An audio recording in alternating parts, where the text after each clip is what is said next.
The Muslims had a reason. They maintained that the Jews never had a temple on this place, that it belongs solely to Islam, that the Jews have no claim here. Looking at the Jewish temples, Israel's first temple, built in 950 before Christ, was built by King Solomon. Israel's first temple was designed to be similar to the Desert Tabernacle of Moses in its basic layout, but on a larger, more magnificent scale. Solomon's temple lasted for 410 years until King Nebuchadnezzar of Babylon destroyed it. Aware of the impending threatened destruction, King Josiah commanded that the Ark of the Covenant, the menorah, and other vessels be hidden away in a place which only the temple priests would know.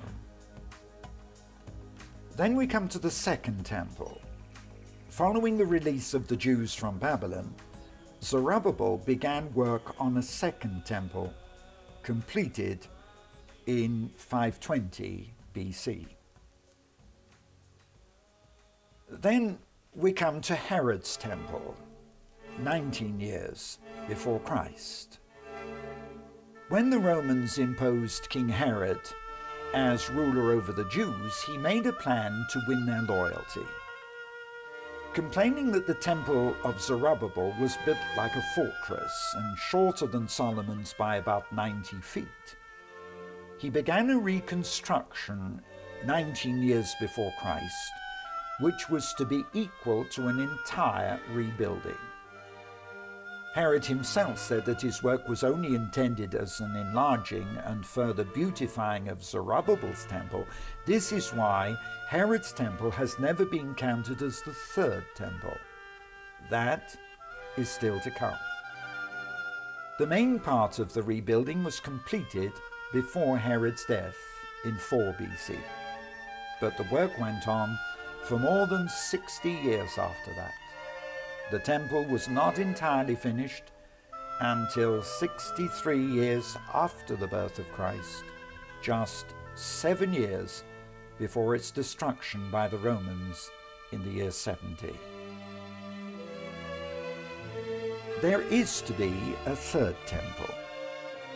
According to the sages of Israel, it is a commandment of God for the people of Israel to rebuild the temple, to fulfill the blueprint as described by the prophecy of Ezekiel.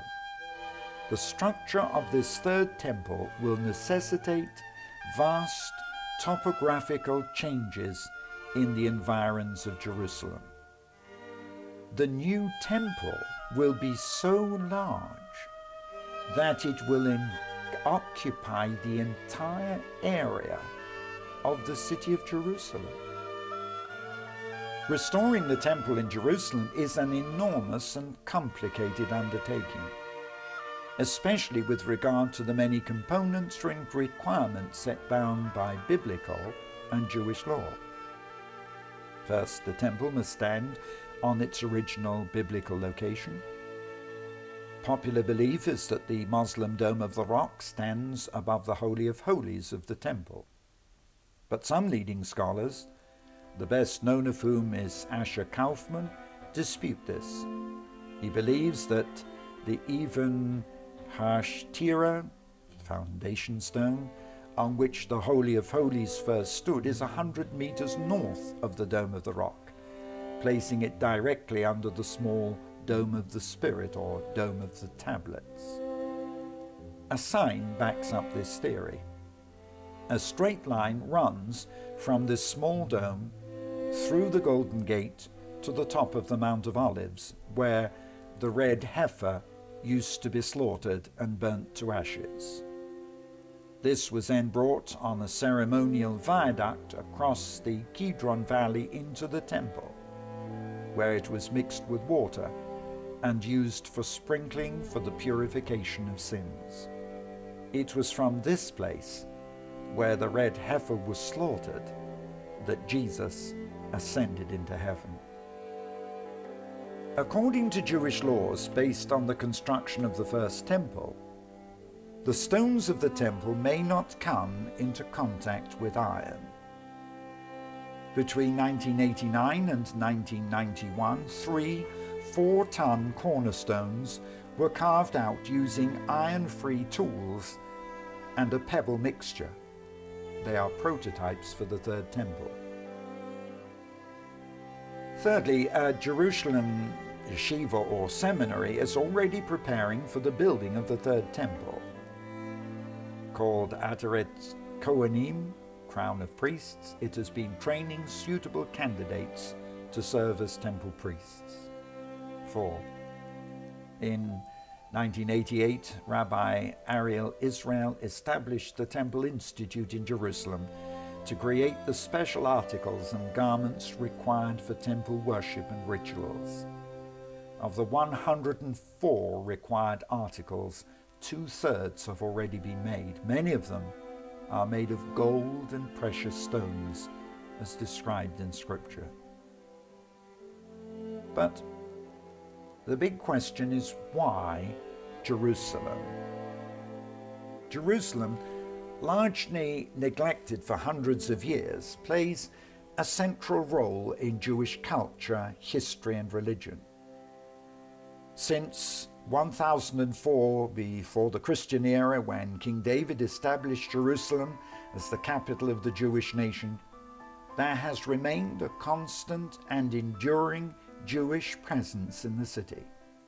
Moreover, Jewish liturgy, music, literature, and poetry all have references to Jerusalem or Zion, the biblical name of the city. Holy city to 3 major religions, Jerusalem is home to a unique concentration of religious sites. Since the city was reunified under Israeli sovereignty in 1967, the State of Israel has succeeded in protecting the rights of all religious groups to enjoy freedom of worship, and has restored and rebuilt Christian, Muslim, and Jewish holy places. At no other time in history have worshippers of all faiths enjoyed such a degree of religious freedom. 1. Jerusalem has been at the center of Jewish consciousness for over 3,000 years, even before King David made it the capital of his kingdom in 1005 before Christ. No other city has played such a predominant role in the history, culture, and religion of a people as has Jerusalem for the Jews. Jerusalem, or Zion, is mentioned over 800 times in the Jewish Bible. Throughout the diaspora, Jerusalem has always remained foremost in the thoughts of the Jewish people as they turn to Zion 3 times a day in prayer. Such everyday rituals as grace after meals or special ceremonies such as wedding blessings are replete with references to the Jewish people's yearning for their ancient capital. On holidays and festivals, Jews the world over bid one another the traditional farewell, next year in Jerusalem.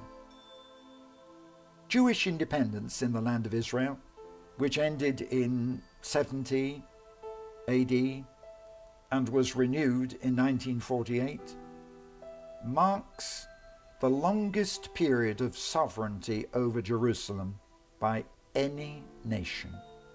No other nation can claim such a long political existence in the recorded history of this unique city. Throughout all the 2,000 years of foreign rule over Jerusalem, Jews were persecuted, massacred, and subject to exile. In spite of this, the Jewish presence in Jerusalem remained constant and enduring. Jews have always chosen to settle in Jerusalem.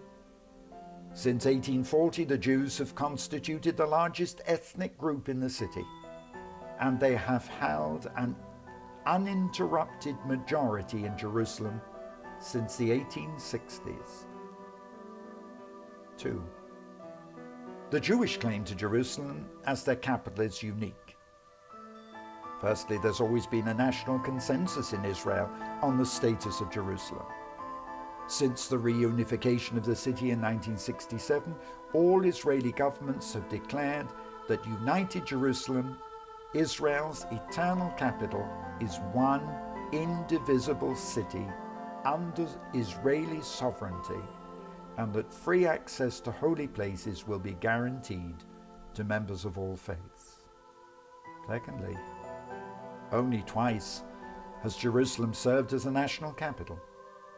The capital of the biblical kingdoms of Israel and Judea before the Roman destruction of 70 AD, and the capital of the modern state of Israel since the rebirth of the Jewish state in 1948. Third, beside the Jewish people, no other nation or state which gained political sovereignty over the area had ever made Jerusalem a capital city. Both the Arab and Mamluk empires ruled from Damascus, the Ottoman from Constantinople. None of these empires even granted Jerusalem the status of district capital. The third point is that historically Jerusalem is a united city. The 19-year occupation of Eastern Jerusalem from 1948 to 67 is the only time in history that the city was divided, the result of unprovoked attack and unrecognized annexation. On May the 14th, 1948, Israel proclaimed its independence. Immediately, the surrounding Arab countries attacked the new state. The Arab Legion overran the Jewish quarter in East Jerusalem, while Israel held the Jewish-populated West. Jerusalem was now divided for the first time in its history. 2 years later, in 1950, Transjordan annexed the West Bank and Jerusalem, which was neither recognized by the world community nor even by the other Arab states. On the 5th of June 1967, an unprovoked Arab attack was launched on the Jewish-populated western neighborhoods of Jerusalem. The Israeli Defense Forces repelled the invasion, and on the 7th of June, they retook the old city, reuniting Jerusalem. What actually happened in 1967 was that the war was with Egypt, with Jordan, and with Syria, so that whatever territories Israel ended up occupying that it had not occupied before 67 had been taken from the Egyptians, from the Jordanians, and from the Syrians. If we're speaking of the West Bank, or what we call Judea and Samaria, and certainly East Jerusalem, then it was taken from the Jordanians, not from the Palestinians, because the Palestinians had never had sovereignty in this area. In fact, the idea was that negotiations should be with the Jordanians, but it was only after 1974, after the Rabat Arab Summit Conference, that in fact the Arab states decided that negotiations about Palestine, or what we call Eretz Israel, should be only with the Palestinians, with the PLO. That means that was that was determined by the Arabs in 1974. But we had not taken it. We had not taken these territories from the Palestinians because they were not ruling this territory. And the question of annexation.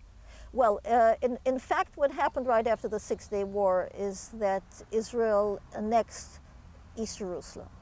The rest of the territories were not annexed, and therefore their legal status is complicated, to say the least, because it is not clear, because there was not a state of Palestine from which we had taken these territories, but as I said, from Egypt, from Jordan, and from Syria. And therefore the question is who exactly